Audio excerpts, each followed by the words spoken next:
What is up, YouTube? I'm Rob from RP Model Railroads, and this video chronicles my restoration of a 1950s HO Scale Mantua 282 Mikado steam locomotive. I first got this steamer a few years ago in bad shape. The paint was chipped in many places, the rods needed work on one side, specifically bent rods and a missing rod screw and spacer, and there were lots of broken parts here and there.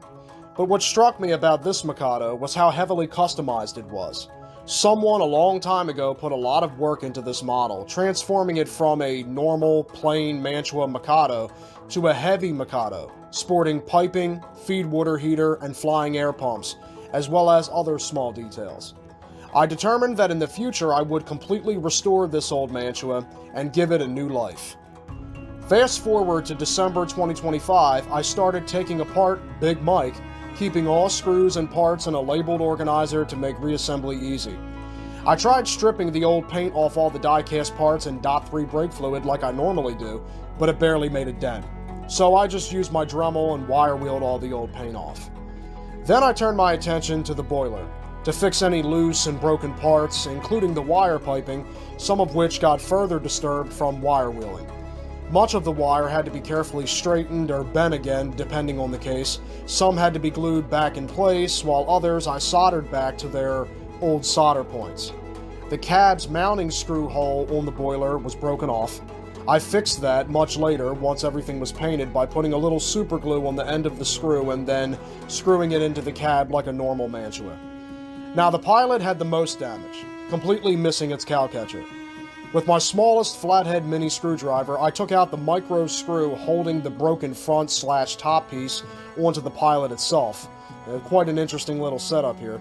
And just installed a whole new brass cowcatcher and coupler piece I had onto the front of the pilot with superglue and baking soda. This worked perfectly. Back to the boiler. It seemed the original owner had somehow milled off the last inch or so of the die-cast molded walkway near the front of the boiler, and whatever they used instead was long gone. I fabricated new little walkway sections that had to be specially sanded out on the back to fit up against the steam chest, out of the metal strip used in old Athearn Blue Box diesel locos. I had two to spare for this.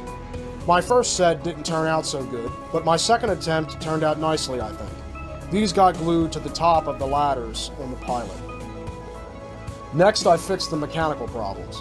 Starting with the loose rods and valve gear on the left side, I straightened all bent rods, and finding the right Mantua rod screw and brass spacer piece in my parts, I tightened the valve gear and rods down for good, minding the eccentric crank. Luckily, the driver wheels had stayed quartered. I then tested my rod work by putting power directly to the motor, and wouldn't you know it, the main rod screw on the opposite side came loose, or was already loose. I should have checked that first. Oh well. I wrenched that rod screw back on and tried again. Success! Of course, I then gave the old motor a full tune-up too, taking off the brushes and cleaning them and the commutator, and put oil on the motor's bearings, and as expected, this 1950s Mantua 5-pole motor ran beautifully. With the Mikado fixed mechanically, motor serviced, and all paint stripped, there was just one thing left to do.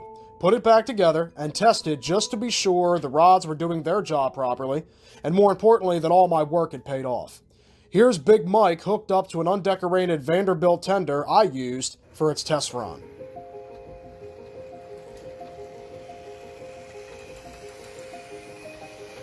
Now, I decided not to use the original tender in favor of a circa 1950s Mantua die-cast long-haul tender that was also customized long ago and forgotten that ended up in my hands. I took it apart too and wire-wheeled all the paint off the tender.